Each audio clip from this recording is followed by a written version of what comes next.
কৃষ্ণ। আজকে এই চানার ডাল ভিজিয়ে সেটাকে বেটে বড়া করা হবে।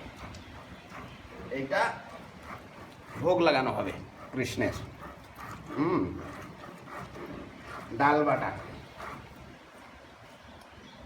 এটা কোনো অসুবিধা নেই, খুব সহজেই করা যায়। আমরা সেই 90-এর দশকে ফিরে যাচ্ছি, যেখানে আমরা এই শিলে এইরকমভাবে ডাল বেটে আর বড়া করি। এখন তো সবাই মিক্সিতে করে থাকে, কিন্তু মিক্সিতে করলেও মিক্সিতে যেটা সমস্যা হয়, প্রচণ্ড হিট হয়, তো ওতে ডালের গুণাগুণ ব্যাহত হয়, কিঞ্চিত পরিমাণে লাঘব হয়ে যায়। আর এইটা শিলে সেটা তার খাদ্যগুণটা সম্পূর্ণরূপে বজায় থাকে।